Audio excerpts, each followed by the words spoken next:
Hello and welcome to Just Ride Bikes. I'm David and I'm really pleased and excited to announce the start of a brand new road bike project build here on the channel. I love building bikes. I enjoy the process of building a bike, speccing the components, the wheels, tyres, group sets, and then seeing it come together in that final build. And that first ride is quite a special process. And yes, it's much easier to buy a bike, go to your shop or online retailer, have it delivered or collect it in person if you can, much easier, and usually, oftentimes, more cost effective.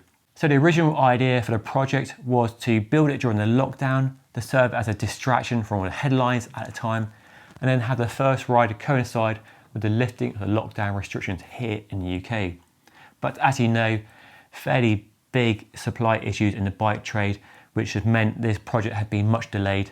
Getting the parts all together has been quite an effort, but together they are. So in this video, I'll go through the frame, the group set, and the wheels, and the reason why I've chosen the frame, the group set, and the wheels. And in my next video, we'll get it nicely built by a professional at my local bike shop. And then in the future video, go for a ride, and I've got some big exciting plans for the bike later in the summer when the weather improves, because it's raining at the moment, so pretty horrible out there. A good time to be inside. Let's start then with the frame.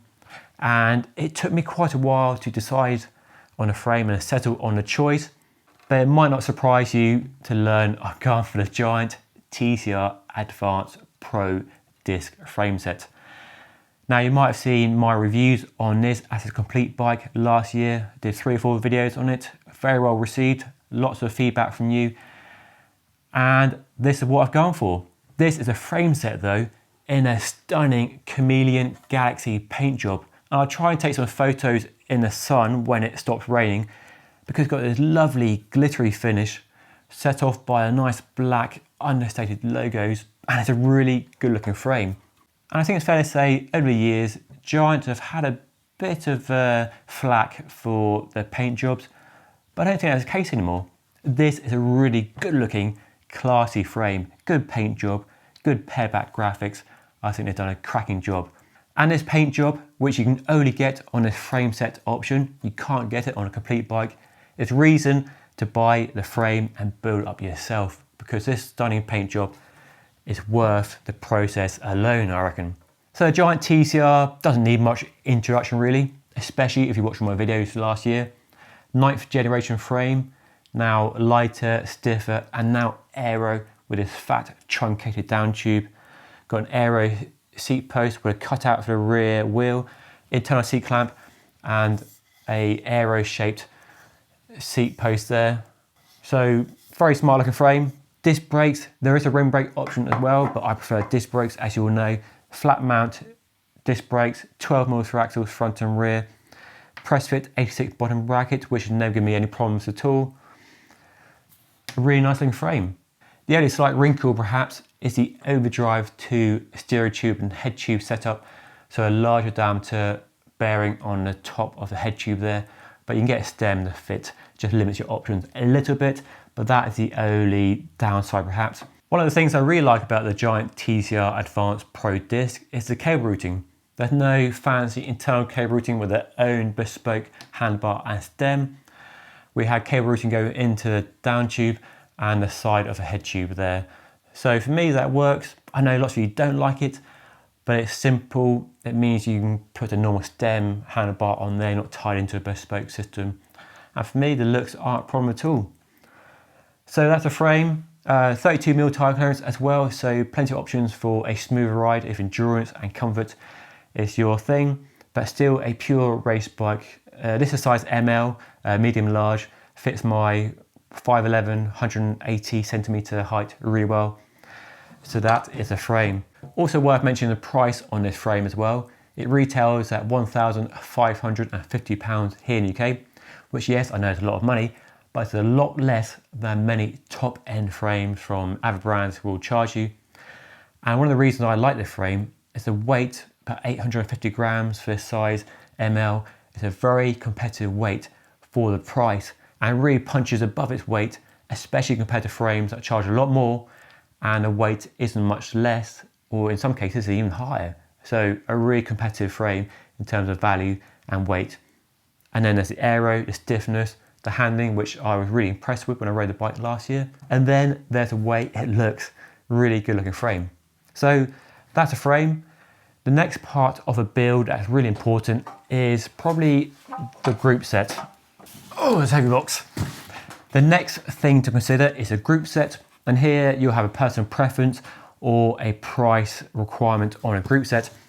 I've been sent from SRAM the brand new Rival ETAP Access group set, not sponsored. They asked me if I want to test it, and you might see my first look unboxing, link above if you missed it. So this is a group set going on a giant TCR frame. And just a quick recap in case you missed that video. So we have the star of the show, the brand new crankset. So the main difference from Rival to Force and Red above it is the use of alloy in place of fancier and lighter carbon materials, but a really nice looking crankset. Got the same gearing configuration, so smaller chain rings than conventional setups. So that's the chain set. There is a power meter option as well. I don't have it yet, but hopefully I'll get one soon.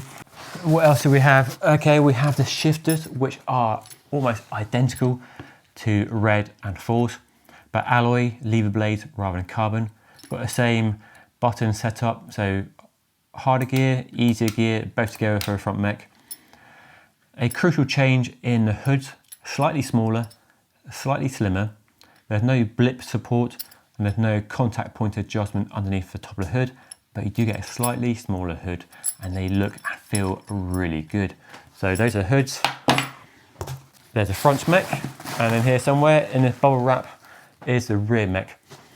So these basically get the same battery, the same motor technology as Red and Force, identical in fact. The only difference are the materials used to hit that lower price point. But the same batteries, the same removable batteries. And if you have Red or Force, these are the same batteries, so they're interchangeable, so that's really neat. We don't have a orbit clutch mechanism in the rear mech. We have a simpler sprung mechanism as well. You can't turn it on or off, it's just always working. And like Red and Force, we have the same axis setup, so every component can talk to each other, and then you can control them through the app, the smartphone app, where you can customize them. You can customize the way the shifters work, which is really cool. The number of shifts per press. You can customize every aspect of the group set. You can make sure you've got the latest firmware. You can see how many gear shifts you've done on a ride, how much you use the front mech versus the rear mech on a ride. So that's some really cool data. And that can be useful for tuning the ratios on your bike or just tuning the way you ride. Make sure you're using the gears as effectively as possible. And there we have a very shiny, brand new cassette, 1036, 12 speed, 10-2 sprocket. And if you leave aside the concerns around efficiency with a smaller sprocket, the benefits are you put more emphasis on shifting on the cassette and less on the chain set, so more time in the big ring and more time shifting at the cassette. The first 5 or 6 sprockets, I think it is, I'll put a graphic up below, offer a 1-tooth gap, so perfect if you want to maintain a perfect cadence at all times, especially when you go to hammer and tongs in a chain gang or a race. Then nice smooth progression up to your biggest, basically climbing bailout gear. And the other benefits are wider range, lower gear, high gear than a conventional comparable group set, and more shifting at the back, less shifting at the front. So it sounds good on paper and it does work well on the road. And then the brakes, disc brakes of course, flat mount disc brakes. These are fundamentally the same as Red and Force. And there's the other non-drive side crank arm as well. And we have a bottom bracket as well.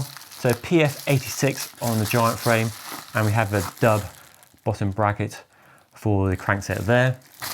And then lastly, the centerline 160 disc rotors front and rear. They're available with 6-bolt or center lock. Now I need some wheels to put these on. So I'll put all this away and show you my wheels. And I should mention the price of that Rival group set is about £1,300, maybe up to £1,500 when you add a power meter. So like a giant TCR frame, a very competitive price point. Certainly not cheap, but it's certainly not expensive. When it comes to building a bike, when you're looking at the frame, the group set and the wheels, where you put emphasis in terms of your spend depends on what you want from your bike. I've always said that you should put more money into your wheels than perhaps your group set, and this build is hopefully a good example of that. Because I've got the rival group set, which is not a top end, but offers a similar performance to top end group sets from SRAM, but it's a lot cheaper. And the money I saved, I'm not buying red or force, and the same with the frame. The money I saved by not buying a super top end 3 or 4 grand frame, I put into the wheels. And here I've gone a bit spendy, it has to be said, but not super spendy, with a set of ENVE Foundation 45 wheels. Yes, look at those. Check those out. So you all know ENVE, of course, amazing reputation, been building wheels in the US for 10 years now, all handmade, carbon fiber wheels, wind tunnel tested, used by some of the best pros in the business and beloved of by amateurs as well. What the Foundation offers in 2 rim depths, the 45 and the 65, is all that performance, all that hand built in US goodness, but at a much lower price point. These retail for £1,850, which yes is still expensive, but a lot cheaper than ENVE's top of the line wheels. But there seems to be no shortcut in quality. These look fabulous. So as the name suggests, we have a 45mm rim depth and 45 for the front and 45 for the rear. Some of ENVE's higher end SES wheels use a mixed rim depth to optimize aerodynamics as much as possible, but these are 45 front and rear. And then they are 21mm internally wide with a very wide hookless bead tubeless profile. So ENVE, like Giant and Hunt and Zip, are going down the hookless route with their tubeless wheels. And they use a really wide hookless profile. Now the width of that hookless bead is much wider than other rims I've tested. And that is designed, according to ENVE claims, to give really good impact resistance. So if you're smashing a pothole or a crack in the road, the rim can be really strong and robust. And on that, you get a lifetime incident warranty, so basically a crash warranty replacement scheme, then a 5-year factory warranty as well. So lots of peace of mind that you don't get with many other carbon wheels at the lower end of the market. I'll dive into the hookless topic in a future video, quite a lot to uncover here. But the reasons ENVE and other companies are using hookless is not to save money, it's because you have much more precision and much more control over tolerance in the bead seat diameter, and that is really important for a good tubeless installation. Basically, carbon is quite a tricky material to lay up in complex shapes like you have on the inside of a rim. So the simpler that profile, the better the construction of the carbon can be, and the more precise and the better tolerances you'll have and the better quality control as well.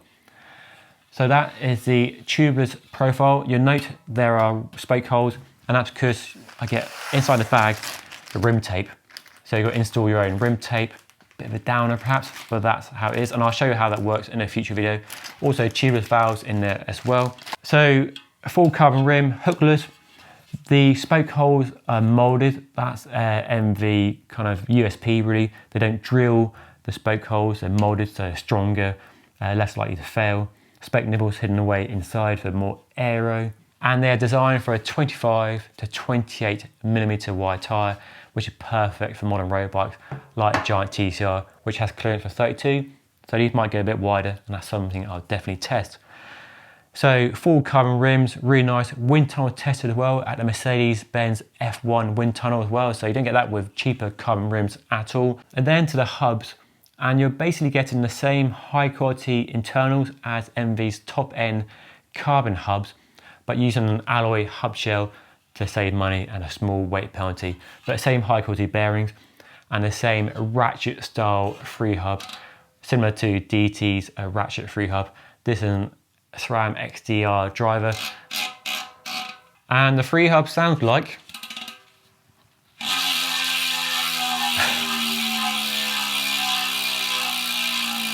that's quite loud. That's very loud. What other details? Bladed spokes, internal nipples as well, understated decals, just a 45 and the ENVE logo there. Just a really nice looking wheel set. A bit spendy, a bit flash perhaps, but not super expensive. You can spend a lot more. But we're seeing the price of carbon wheels come down lower and lower, and it's great to see ENVE now enter that sub £2 market, because there's a lot of choice in that sort of price range. And these I think will look really good on the giant TCR frame.